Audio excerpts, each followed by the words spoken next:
You're watching UATV in English. My name is Anna Nichenko, and we work today to tell the truth about real situation in Ukraine, about Russian occupation of Ukraine, and today the 12th day of war. For a minute, 12th day of war.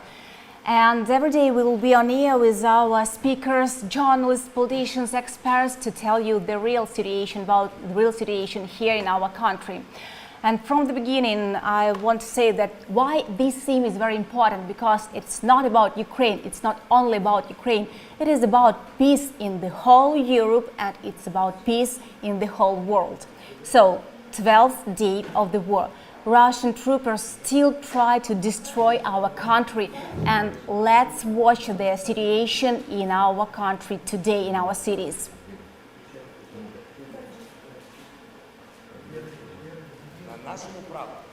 There is no blood on our flag, no black spots, no swastikas. The Ukrainian flag symbolizes land, peaceful, fertile, golden land without tanks. Symbolizes sky, peaceful, clear blue and without rockets. Always have been, always will be. 12th day of war in Ukraine, and again Russian army attacks civilians using undefended sky. They hit Mykolaiv city with the Smerch rockets, hit the infrastructure and residential buildings. 8 rockets hit Vinnytsia, a town in the central Ukraine where the civil airport was located. 1 rocket aiming at Children's Hospital was shot down over Kyiv. Non-human tactics are still widely used against civilians. In Mariupol, where the sides agreed to create an evacuation corridor, Russian troops attack it constantly.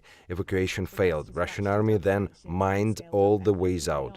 Same method in Irpin. The city is destroyed by the Russian artillery. People try to leave it every day. But the Russian soldiers are attacking evacuation lines with bombs, mines and automatic weapons. Today, the evacuation under fire goes on. In Irpin and Bucha, Russian occupiers search and kill civilians hiding in basements or trying to run. Russians shell civilians, take women, children hostage, place ammunition in residential areas, artificially create a humanitarian crisis in the occupied settlements. This is a rude violation of the international humanitarian law. In the Zaporizhia region, the tank with Kadyrov troops crashed the car of the post service delivering pensions. Both workers died. The real heroes these days are the public utilities. Under fire, they continue to repair damaged infrastructure.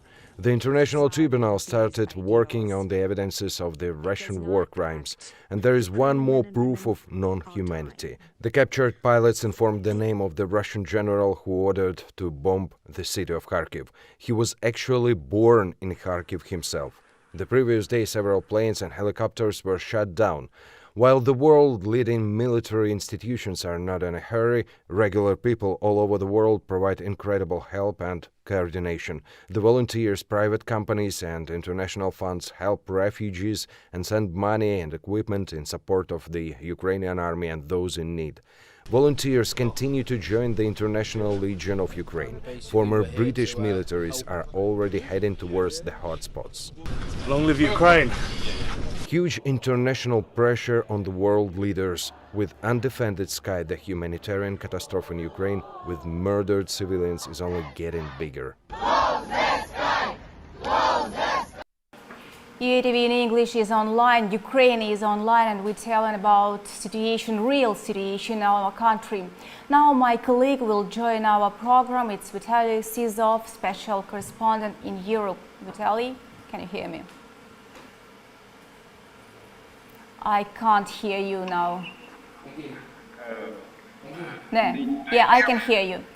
Vitaly, let's talk about European reaction, because today was a briefing from Great Britain Prime Minister Boris Johnson, and also there was a press conference with Dutch Prime Minister and also with Canadian Prime Minister Justin Trudeau. Tell me now, at the 12th day of war, what Europe says, what this country says. I think that these countries, they want to implement further sanction. The next step. On the first step, they try to shock Russian financial system, and now the next step will be the possibility of stop buying Russian oil and gas. Of course, they could not do it immediately, but at least they begin to think about it, and the goal is clear: to limit the consumption of Russian resources, and in this way to stop further aggression, to undermine financial stability of Russia, and to stop Russia aggression against Ukraine. Will they help? Because we have lots of sanctions, lots of countries, lots of business and private organizations improve these sanctions, but will they help? Your opinion? I think they will definitely help, but of course it would be better to see some more concrete, more direct action, like supplying of weapons, not just anti-tank, but maybe some missiles and aircraft on the one hand. On the other hand, these actions, they definitely will undermine the stability, economic stability of Russia. But of course, this effects of the sanction won't be immediate effect, unfortunately.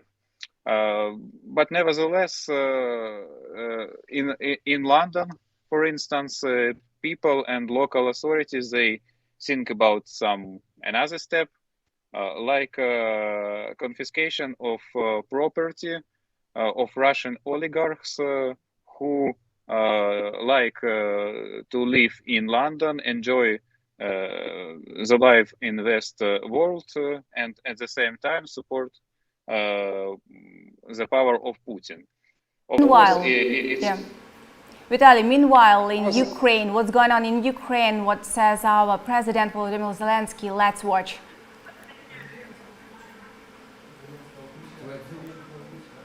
Мирні народи воюючої країни. Ми захищаємось від вторгнення вже 12-й день. Ми ніколи не хотіли цієї війни, але її принесли до нас. Ми ніколи не мріяли вбивати, але нам доводиться вибивати ворога з нашої землі та з нашого життя. Нам доводиться терпіти те, чого жоден інший народ Європи не бачив 80 років. І саме на нашій землі вирішується, чи стане хтось інший в Європі жертвою такої ж агресії. Я говорю це лідерам світу і чую, що вони погоджуються. Майбутнє континенту вирішуємо ми своїм спротивом і наші друзі своєю допомогою. Знову говорив з президентом Польщі Анджеєм Дудою. Допомагають. Працюємо.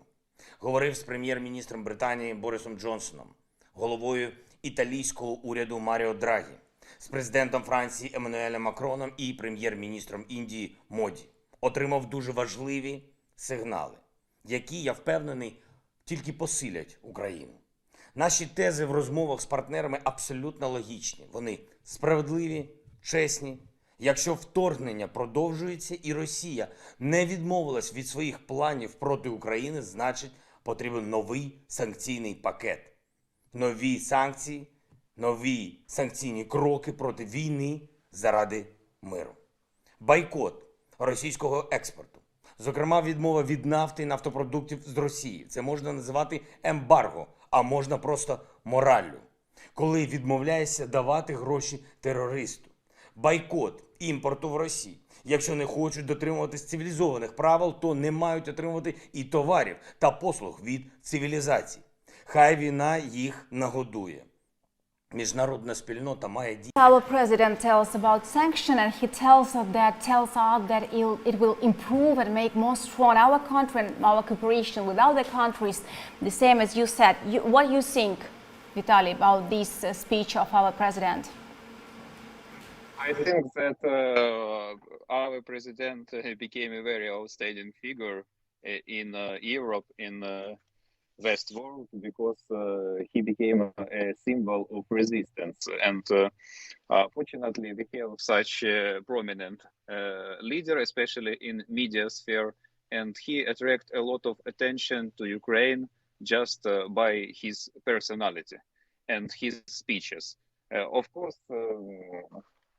and I saw a lot of people, local people, who came to support Ukraine through the rallies in London, and some of them they even have poster with Volodymyr Zelenskyy, and he likes this guy, especially compared with their leaders. Because the local people they like that he is ready to some decisive action compared with the very calm and uncertain style of local traditional European leader. And it's good for Ukraine, it's very beneficial. Because if we had another type of leadership, maybe we would not have such huge support, especially among local people in EU and the UK. One more question, but first let's listen to the deputy head of the president's office, Mikhail Podolyak, what he said. Apparently, it is pleasure for our friends to sit in a cozy cafe in Paris, Berlin, New York or Budapest, slowly drinking coffee with a croissant and looking at photographs of Ukrainian cities that are being destroyed at that very moment. But our cities, dying, are still fighting. Mikhail Podolyak, advisor to the head of the office of the President of Ukraine, on Twitter. While our people die here in Ukraine, someone drinks coffee somewhere, and the question, how do you think, why NATO doesn't close the sky? It will really help us. Why? I think that each of us read the official statement of different leaders who said that in this way they could be involved in conflict with Russia and it could lead to Third World War. From my point of view, I think they overrate Russian army and Russian influence. I think that unfortunately Russia understands just some aggressive steps, and to stop aggression, to prevent aggression, Ukraine and NATO could use this tool. It's our sky, and if NATO will be active in sky of Ukraine, how it could lead to Third World War. It's hard to understand why our neighbor like Russia could use its air forces in our sky, and at the same time NATO is not so active and do not pay attention to this region. Answers, and I'll remind it was Vitaly Sizov, UATV special correspondent in Europe. Also, let's listen to, we don't know, Ukraine doesn't understand, lots of people don't understand why NATO doesn't close the sky, because lots of political questions, and it's really a big problem. But let's listen to our advisor to the head of the president's office, it's Alexey Arestovich, and his main message. Good morning, dear friends. The news is good. Over the past 24 hours, the enemy hasn't been able to progress in any part of the front. On the contrary, according to preliminary data, which still needs to be clarified, the armed forces of Ukraine liberated the town of Chuhuiv in Kharkiv region, with an important military airfield nearby.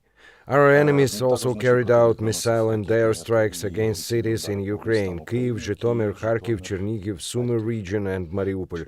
Nevertheless, our armed force retaliate and counterattack in certain areas. A new factor has emerged, which I would like to tell you separately. This factor is that the enemy has dramatically increased the intensity of information and psychological operations carried out against us, against the population of Ukraine, the armed forces, the leadership of Ukraine, the leadership of the armed forces. This means two things. Firstly, that they are not doing good job on the ground and in the air, and that is why they are increasing attacks in other information space. Secondly, we shouldn't react to this because the main goal of the enemy is to make us lose the psychological ability to resist. Of course, for 12 days, Ukrainians have become more literate in this, and we will help you to keep a good state of mind and cannot be influenced by these effects.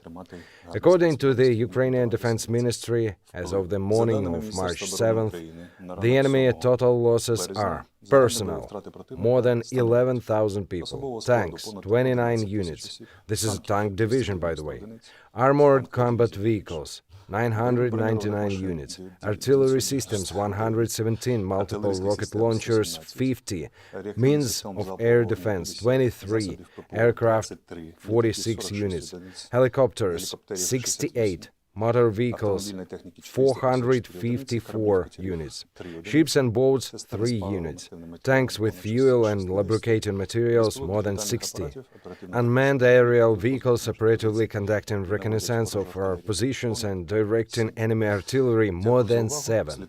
Thank you for your attention. Stay tuned for our next posts. Everything will be Ukraine. And we're waiting for the results of the negotiations or talks between Ukraine and Russia, and we hope that it will bring us good result, peace in our country. And I will repeat many times, it's not about only Ukraine, it's about Europe, it's about peace in Europe, it's about peace in the whole world. Also, I'd like to give you a position of Minister for Integration of the Temporary Occupied Territories, Irina Vereshchuk, and her speech. Let's watch. Шановні українці, Dear Ukrainians, today we continue to work for our common victory. I want to explain what is happening with the humanitarian corridors, which we have been trying to open for a third day in the direction of Mariupol, Kiev and other cities. Yesterday at midnight, we received a letter from the Russian Federation in which they proposed taking into account the personal request of the President of the French Republic, Emmanuel Macron, to declare a silence regime from March 7th, 2022 and open the following humanitarian corridors. From Kiev, Hostomel, Rakivka, Sosnivka, Ivankiv, Orane, Chernobyl, Gomel, with subsequent delivery by air transport to the Russian Federation. From Kharkiv, Nekhotiivka, Belgorod, by rail and road to selected destinations or points of temporary accommodation. From Sumy, Sudzha, Belgorod, and then by rail and road to selected destinations or temporary accommodation. This information has been sent to the specialized structures of the UN, the OSCE, the International Committee of the Red Cross. In the morning, there was information that the Russian Federation was opening humanitarian corridors for humanitarian purposes and a ceasefire was being introduced from 10 a.m. This is an unacceptable option for opening humanitarian corridors. Our people will not go from Ivankiv, from Dimir, from Vyshgorod near Kiev to Belarus in order to fly by plane to the Russian Federation.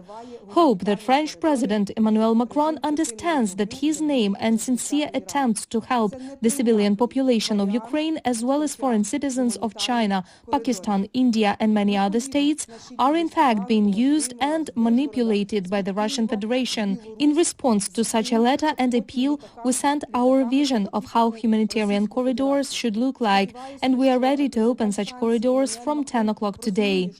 In search of salvation from the humanitarian catastrophe that has appeared in connection with the constant shelling by the armed forces of the Russian Federation of residential areas of Ukrainian cities and towns, people have been leaving for the west of Ukraine or the countries of the European Union every day since the beginning of the invasion. At the same time, people who live in the cities that are surrounded by the armed forces of the Russian Federation don't have such an opportunity. In this regard, Ukraine asks for the establishment of a regime of silence and the opening of humanitarian corridors from 10 a.m. on March 7th, 2022 for the evacuation of people, including citizens of foreign states, including more than 2,000 of students. From the city of Bucha, Borodyanka, Irpin, Dimir, Ivankovo, Kiev region and Kiev, with subsequent departure by rail to Lviv, Uzhhorod, Ivano-Frankivsk. From the city of Mariupol, Donetsk region in the direction of the city of Zaporizhia, Mariupol, Portovske, Manhush, to Nikolske, Respublika, Rozovka, Belmak, Pologi, Orikhiv, Zaporizhia. From the city of Volnovaha, Donetsk region in the direction of the city of Pokrovsk, Volnovaha, Valerianivka, Novoandriivka, Kirillivka, Ugledar, Pokrovsk. From the Sumy city in the direction of the city of Poltava, Sumy, Olubivka, Olshana, Недригалів, Коровінці, Ромни, Андріяшівка, Лохвиця, Лубни, Полтава. From the city of Izium, Kharkiv region, Izium, Hrushvacha, Panutino, Lozova. From the city of Balakleya, Kharkiv region, Balakleya, Gusarovka, Pervomayskaya. From the villages of Liptsi and Strelecha, Kharkiv region, Strelecha, Liptsi, Tsirkuni, Merefa Ring Road. From Kharkiv with departure by rail to Lviv, Uzhhorod, Ivano-Frankivsk. Also in Ukraine, preparations were made for the delivery of humanitarian cargo to the cities of As Irina Vereshchuk said, more than 2,000 foreign students are stuck here in Ukraine because of Russian occupation. So at least in this case, it's not only Ukrainian question, it's question of the whole world. We'll discuss now with our expert, with Volodymyr Dubovik, Director of the Center of International Studies. Hello, Mr. Dubovik. Can you hear us? Yes, I can hear you fine. What can you say about Trump? Because on the meeting he showed his position and he even told that maybe he will come to Ukraine just to watch the situation. How will change the positions between Biden, for example, and Trump? New elections? Well, I heard you fine in the sense of sound, but I didn't understand the question properly. How do I assess Biden's handling of Ukraine's situation? Biden and Trump. There were some new speech from Trump, and now how they different? Do they differ? And how? Yes, okay, yeah. Well, I don't think anyone should pay attention to what Trump says right now. He still has some influence over a certain part of his party, obviously. But that segment is not deciding anything in U.S. Politics overall today. The older and classic Republican Party is in control of what it does in Congress, both in Senate and House of Representatives. And they are united with Democrats in terms of their willingness to punish Russia for aggression and help Ukraine to withstand that aggression.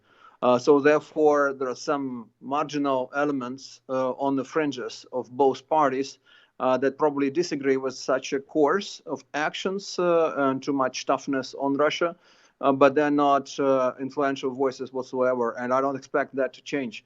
There's basically a lot of understanding that Biden is doing what he can. Even Republicans, when they criticize him, they're not criticizing him for doing too much to help Ukraine or punish Russia, but doing too little.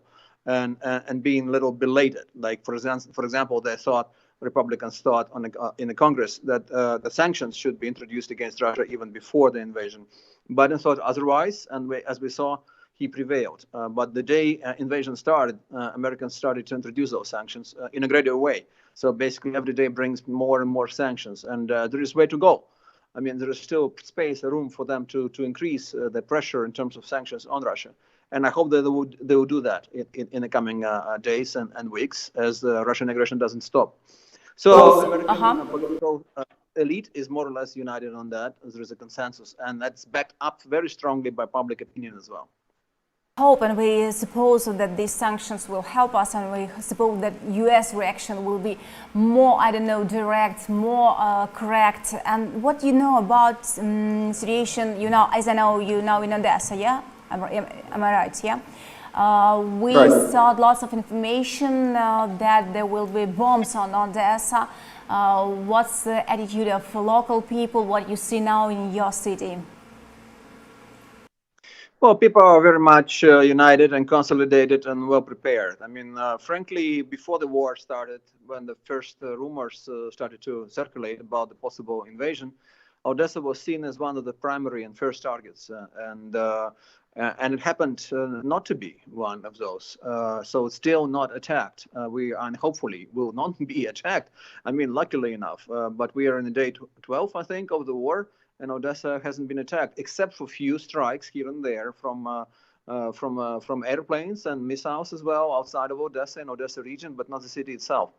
So this is interesting in many ways. People are still wondering what's going on. Are they not sure that they can confidently attack Odessa? Do they want first to prevail over Mykolaiv and bring their forces closer to Odessa from the east? Are they afraid or scared of this risky landing operation, amphibious operation? We don't know what's going on. But of course, We can join. that gave us Yeah, some more time to prepare. Come back to the situation. Be online, please, and we will join one more our guest. It's Christina Quinn, Charge d'Affaires of the United States in Ukraine. Hello, can you hear me? Hello, I can hear you. Yes. Thank you that you joined our online program. It's Ukraine Online, and we are trying to tell truth. We tell truth about the situation, real situation in Ukraine. And your position for our country is really important. It's very important. To be honest, now it's a kind of genocide in Ukraine. What do you think about this? What do United States of America think about this on the 12th day of war? Well, the United States condemns Russia's aggression and fully supports Ukraine in its fight to stop Russia's aggression, to remove Russia from Ukraine, and to reassert the sovereignty of its borders. I don't know ways to do this. How? How can we stop this occupation, this Russian occupation against of a peaceful country, of our country? Well, I would say Ukraine is doing an amazing job fighting Russian aggression. You know, the Russians thought that they could just come in and take over Ukraine in a matter of days. Their initial planning suggested they would finish the whole operation in 10 days. And yet, in reality, Russia controls few, if any, cities, and the Ukrainians are fighting back and fighting back hard. They're leaving Russia with significant damage and casualties, and they continue to be on the offensive, not just the defensive. So we, the United States, are trying to do everything we can to help Ukraine in that struggle. We continue to provide weapons, defensive weapons, including javelins, stingers, and body armor, helmets, bullets, and other equipment that Ukraine can use in its fight against Russia. We also are continuing to roll out sanctions on Russia. We have rolled out sanctions since Russia first stepped foot into Ukraine, and those sanctions have basically completely undercut Russia's economy. The Russian ruble has plummeted. Russian banks are short of cash and in some cases stopping operation. The Russian stock market has plummeted to the ground. Russian economy, many investors are fleeing. And now Russians can no longer use MasterCard and Visa. Google is no longer in Russia. So there are companies, international companies, American companies that are all fleeing Russia because of what they've done to Ukraine. And the Russian countries, and we're really grateful for this business and for these companies. And what do you think about global humanitarian crisis? How can U.S. help Ukraine in developing this situation? Well, we've been trying to help in a number of ways. First of all, we're bringing humanitarian goods into Ukraine to help those that are in Ukraine right now. We're also helping those Ukrainians who come out of Ukraine. Poland and other countries along Ukraine's border, Slovakia, Hungary, Romania, they have all really stepped up and helped Ukrainian refugees fleeing Russian aggression.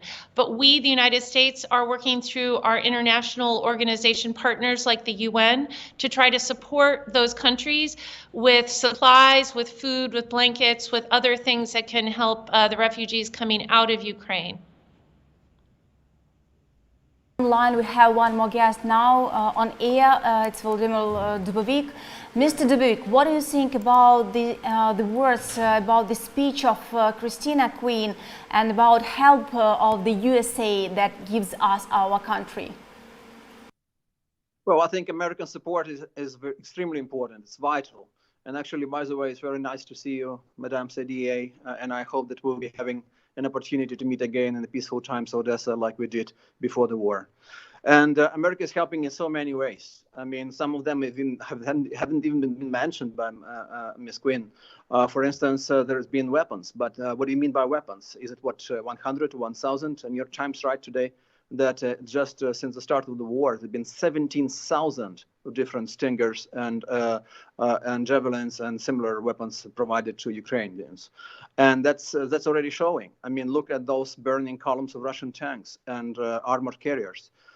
This is thanks to what Brits and Americans and others provided to us. And look at some of those helicopters and planes going down. That's already Stingers working, perhaps, plus some other anti-aircraft weapons that we had. But they're helping now. I mean, right now they're flying low, often they're striking airplanes, military airplanes of the enemy, and therefore they become vulnerable for the Stinger's fire. So the assistance is coming to the countries that are helping Ukrainian refugees, as Madam Quinn just mentioned. And Americans are helping many other ways. I mean, the United States Agency of International Development is very much involved. I've seen Samantha Power, who is a well-known diplomat and an American mainstay of a political scene. She was there on the border herself for several days, helping arrange the outflow of Ukrainian refugees, because it's a massive logistical operation. As we now know, it's been 1.5 million Ukrainians already crossing the border away from the war. And U.S. diplomatic support is extremely important. And if we get those fighter jets from Poland, Bulgaria, and Slovakia, that would be also with assistance of U.S., because those countries are clearly asking for American assistance. Like for example, Poland is saying we would need new airplanes to substitute those that we would give to Ukraine. And here, American administration is working quickly. And the Secretary of State Blinken the other day, when he met with the Minister of Foreign Affairs of Ukraine, Kuleba at the border. I'm really sorry how to interrupt you. Yeah, really sorry, because we have not so much time as we would like to. But I also have one more question to Christina Quinn. Negotiation talks today between Ukraine and between Russia. What do you think? What it will bring us? Well, I hope very much that Russia is willing to actually have a real discussion and to decide that it should take the diplomatic path and stop with the aggressive military path that it's been taking. And it really is, Ukraine goes to these discussions in good faith, and Russia refuses to negotiate. So I'm hoping that Russia, perhaps now seeing that Ukraine is not going to capitulate, that Ukraine is not going to give up, that President Zelenskyy is more popular than ever. He has all Ukrainian parties behind him. He has Ukrainian citizens behind him. And perhaps Russia now realizes that it can't just roll over on Ukraine. It can't force Ukraine to do what it wishes. And hopefully maybe it'll bring them to the table so that they can have a real discussion about how to resolve not only what they're doing now, but resolve the problem, Russia's aggression in Crimea and the Donbass as well. Thank you for your answer. Then you're really right. Ukraine won't give up, and we hope that US and the whole world help us to stop this occupation, this aggression, this war, Russian war against Ukraine. And I will remember that it was Christina Quinn, Charge d'Affaires of the United States in Ukraine. And also one more question to you, Mr. Dubovik, but 30 seconds, not more, please, because don't have enough time. Also, what do you think about these talks, these negotiations today that are still on results? But short, please. I'm afraid they're not going to bring any practical results really quickly, but they're useful. Any attempt is useful. They're still going to apply some pressure, military pressure on Ukraine before we are ready for some concessions. But the mood in Ukraine is not for concessions. It's definitely not for capitulations. We're seeing them being bogged down here, struggling here with their operation, and therefore it gives us confidence that we shouldn't just give up. And thanks that you joined our program. Vladimir Dubovik was online director of the Center of International Studies. And what says now our advisors on Bankova? Let's listen to Mr. Lещенко now. Good afternoon. The information space is filled with fake information produced by the Russian Federation. There is a simple explanation for this. Given the lack of significant achievements in the field of hostilities, and struggle begins in the brain, ears and eyes of the audience, both inside Russia and the outer perimeter. Today we see a series of information and psychological operations aimed at discrediting Ukraine, as well as spreading false information about the actions of the Russian Federation. In recent days, information has appeared that supposedly Ukraine planned special operations, an attack and a war against the territories of the LNR and DNR occupied at that time. This fake information is being spread with reference to the leaders of these self-proclaimed territories. In confirmation of these fakes, there is an evidence that during the fashion show of the Balenciaga brand, models appeared in the clothes of yellow and blue colors, and this allegedly indicates that these collections were prepared for more than one day, and this shows some coordination between Ukrainian army and famous designers. By the way, the designer of this fashion house is a famous Georgian who, as a sign of solidarity, decided to show the last model in blue and yellow colors. But not only such fakes, which are absolutely ridiculous on the one hand and absurd on the other hand, fill the media space. For example, absolutely fake information about the laboratories of the US Department of Defense on the territory of Ukraine and the development of some special strains. In this regard, the Minister of Health of Ukraine issued a refutation of the information spread in Russian propaganda media about an emergency cleansing of military biological programs traces, which are funded by the US Department of Defense, and also a refutation that the destruction of especially dangerous pathogens took place in Poltava and Kharkiv centers for disease controls and prevention. The Minister of Health of Ukraine emphasizes that there are no American laboratories on the territory of Ukraine. All laboratory capacities that exist on the territory of Ukraine fulfill the only common goal: the identification of pathogens and infectious diseases that are significant epidemic potential and international significance. The Minister of Health draws attention to the fact that in the documents published by the propagandists, there is not a single dangerous strain about which the media of aggressor states so actively discussed. This fake has been spread for more than a year, and it appeared in media space 3-4 years ago. At that time, political outsiders, and now deputies from the pro-Russian party, Viktor Medvedchuk and Rinat Kuzmin. This fake was spread on TV channels controlled by Putin. Other fake information concerns the alleged intentions of the armed forces of Ukraine to hold Ukrainian workers as hostages in the enterprises of the city of Mariupol in order to later blow it up with the help of Ukrainian nationalists. Well, this is not true. It is a fake. Meantime, it is time for the Russians themselves to switch on critical thinking and pay attention to the way in which they are being deceived by their own government. The well-known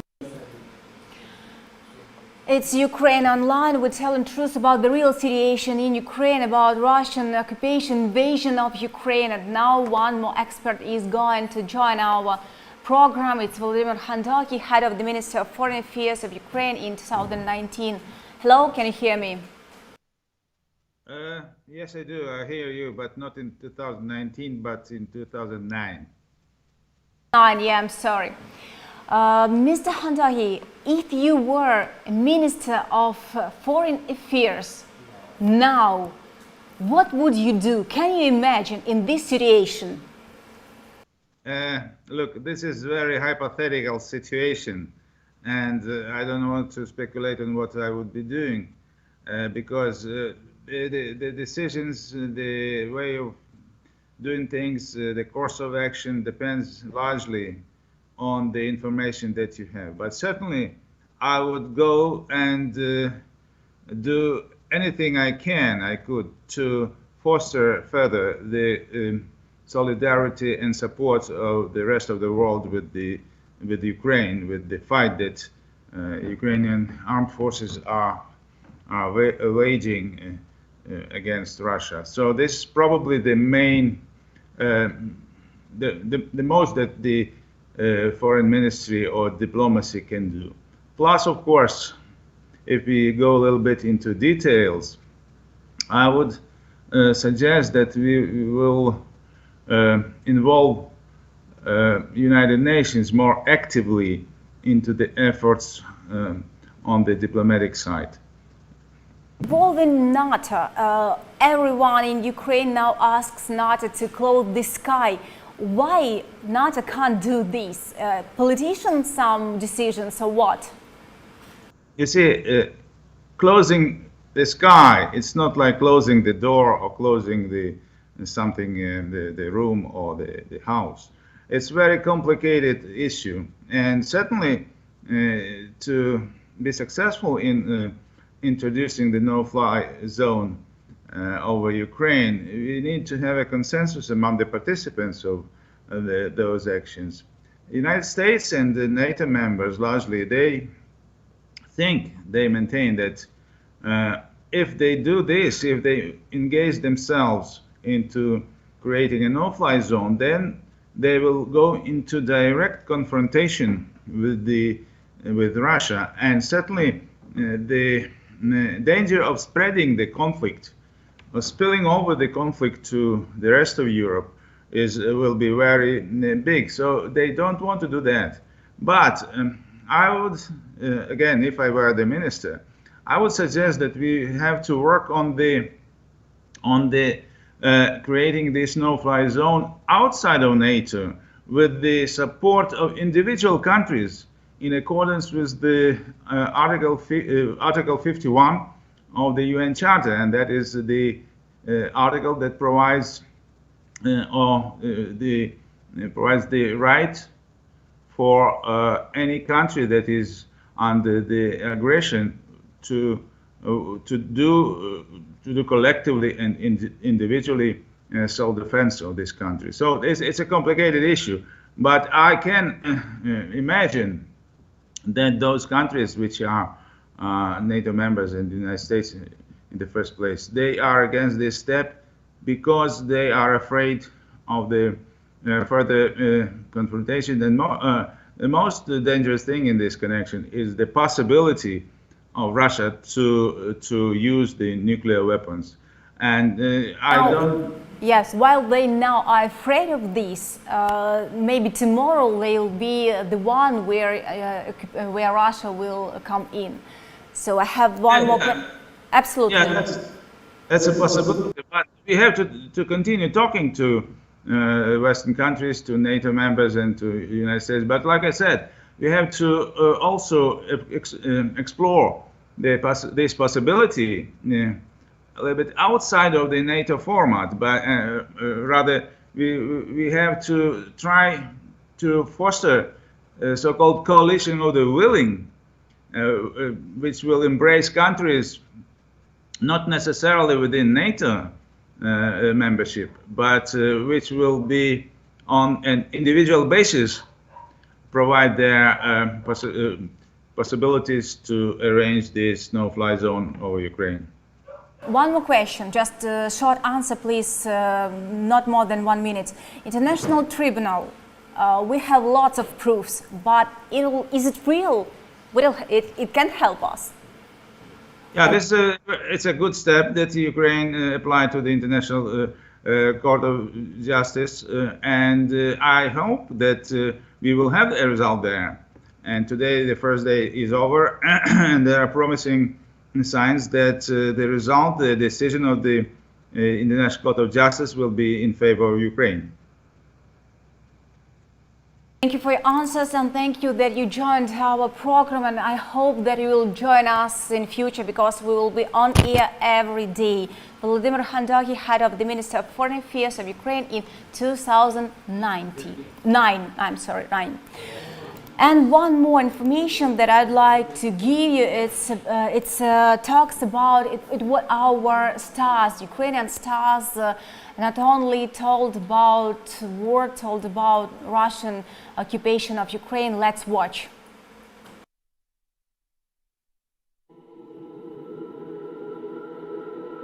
The United States, known as the beacon of democracy in the world, has never stood idle in the face of tyranny and aggression.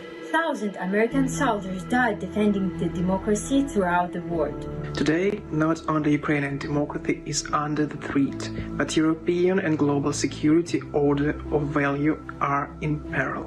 The Russian aggression has taken on a more violent turn. The Russian military has engaged in indiscriminate targeting of civilians and began destroying Ukraine's critical infrastructure. The Russian dictator has promised to wipe Ukraine off the earth because it poses a serious threat to his tyranny. The US and its allies can save thousands of civilians, including children threatened by bombshells. Help us to stop the enemy. Close the sky to help us destroy Russian military aircrafts and drones before they attack our homes. Any nuclear catastrophe by the Zaporizhzhia nuclear power plant, overrun by the Russian tanks, is a clear-eyed reminder that neither Europe nor the rest of the world will be immune to the consequences of Russia's brutality and devastation. We don't ask to send your troops here. Just close the sky. Just close the sky. Petition to NATO gathered more than 1 million signatures. Help us to stop innocent deaths of our children. You have to know that people are dying during this interview. So I call for action. Russian kill our children, kills our citizen, destroyed our city, and kill Ukraine. If you don't stop Putin, and in the worst case scenario he wins in Ukraine, he won't stop there. He'll go further, further and further, and that will be only the beginning of a nightmare in the free world. So please, close the sky above Ukraine. Everyone in Ukraine is asking NATO to close the sky. Close the sky. Close the sky. Please, close the sky. Close the sky. Please. Close the sky.